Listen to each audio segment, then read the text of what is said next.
Hi, greetings. Katrina Eifler here, sensual empowerment leader and creatrix of orgasmic intelligence.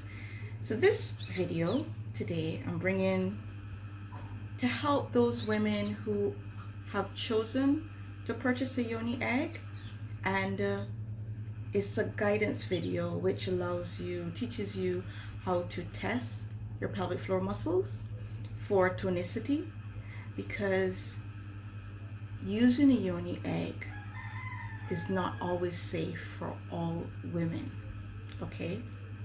And this is how you can test your pelvic floor muscles. It's a very basic test to determine whether you have pelvic floor muscles that are suited for use of Yoni eggs. And I decided to do this video because I have a number of women, customers who purchase eggs from me, and this is actually part of the free 15-minute session that I offer to anyone who purchases an egg from me. But in reality, many of the women don't take me up on that free offer. And another reality is the fact that there are thousands of women out there who are purchasing Yoni eggs from other suppliers who are not getting this guidance. So I decided to do this video so it can get the information out there. So I'm going to have my trusty companion with me today. This is Pretty Pelvis, Female Pelvis, of course. And I'm going to take you through how to test your pelvic floor muscles for tonicity. So why we do this? Because if your pelvic floor muscles are in good working order, then you can use the Yoni egg. If they are too loose, you can go ahead and use the Yoni egg. And then if they are too tight, however, it is not recommended that you use a Yoni egg until you have brought your pelvic floor muscles to a degree of tonicity which is considered normal.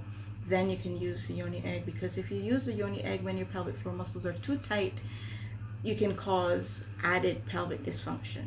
Okay? So first thing, you have to locate your perineum. And that's that little bit of skin, fleshy skin muscle that's located between the opening of your vaginal canal and your anus. So you start by you taking your finger. I recommend you use 1 or 2 fingers, it's up to you, and you place your finger on your perineum. So obviously you need to do this when you're fully naked, at least your bottom half is naked. You don't want to do it over any clothing. You want to be able to touch the flesh, okay? And what you're doing, you are testing for 3 things. You want to see if your perineum will move inward. You also want to see how long you're able to hold the Kegel for. Not only how long are you able to hold the Kegel, but how slowly you're able to release the Kegel, because in strength there is control. If you're unable to control your pelvic floor muscles by squeezing them, by flexing them, or relaxing them, that then means that your pelvic floor muscles are not in the best working order. And then you also want to see if your perineum comes back to the beginning point. All right, so those are the 3 things. Now,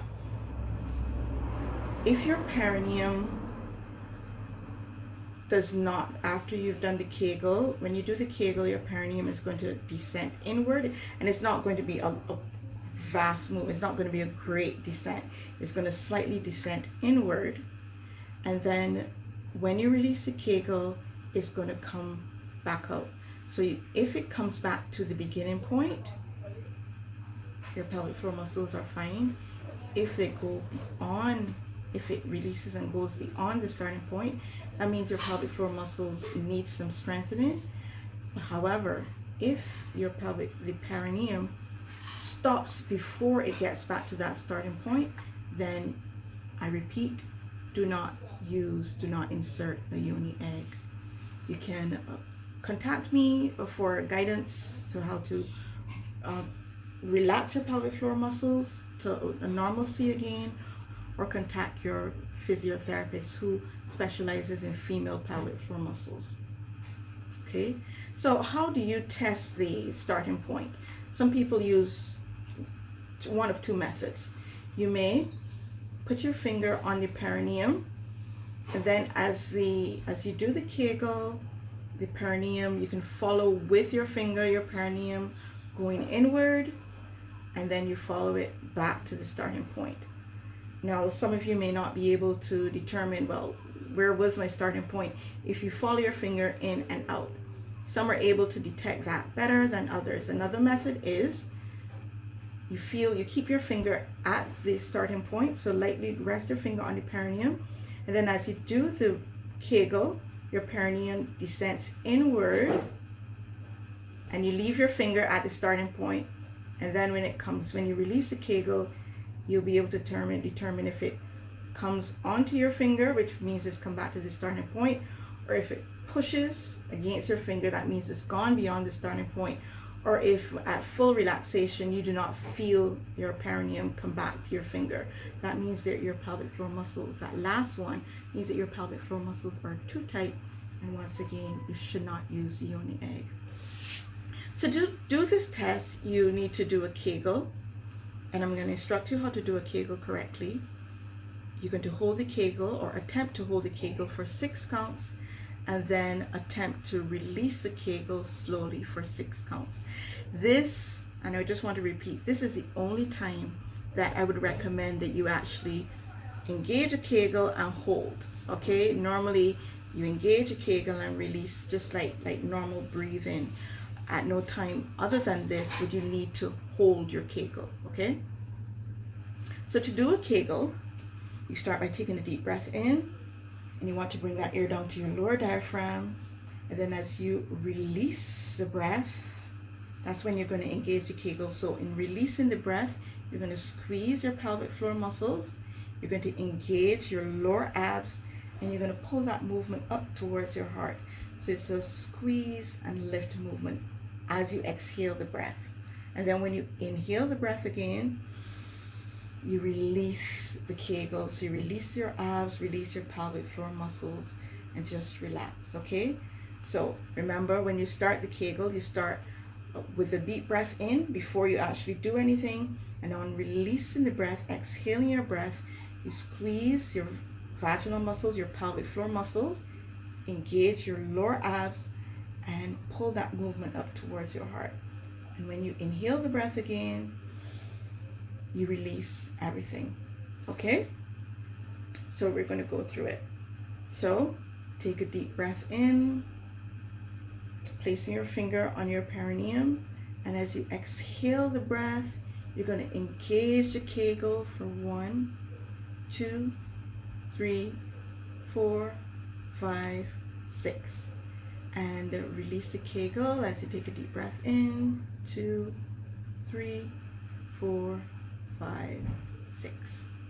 Okay, so what you're doing is, on your own count, you are monitoring, counting for yourself. Are you able to hold it for the full 6 counts? Are you able to release it for the full 6 counts? Are you able to hold it for 1 count and releasing for 3? Are you able to hold it for 4 counts and releasing on 2? Whatever your count is, the most important thing is for you to recognize your starting point, okay? That's important because you want to be able to gauge and monitor your journey along the way. All right, so just do it one more time. So you'll take a deep breath in. As you take that deep breath in, you're going to place your finger on your perineum to determine the starting point. And as you exhale the breath, you're going to engage the Kegel and hold it. 2, 3, 4, 5, 6. And as you inhale the breath, again, releasing the Kegel slowly. 2, 3, 4, 5, 6. Okay, so were you able to hold your Kegel for the full 6 counts? Were you able to hold it for 3, for 2? When releasing, was it a gradual, slow release for the full 6 counts? Or was it a gradual release for 4? Or as soon as I said release, did you release it? All those are things to pay attention to. If you released it right away, that means you lack control, so you need some strengthening. If you're able to release it for slowly throughout, that's fine. The most important thing for you to recognize is how you're able to hold the pelvic floor muscles, the Kegel. You want to make sure that your pelvic floor muscle, that they come back to the starting point. If they go beyond the starting point, you can use a you can use a Yoni egg. However, if your pelvic floor muscles do not come back to the starting point, then your pelvic floor muscles are too tight and you need to go through a regime of exercises, and reverse Kegels is actually what I recommend to help bring your pelvic floor muscles to normalcy. So if you have any questions, feel free to send me an inbox or drop them down during the comment, and I'll be happy to respond. And I wish you all safe egging journey, and remember, you are orgasmic naturally.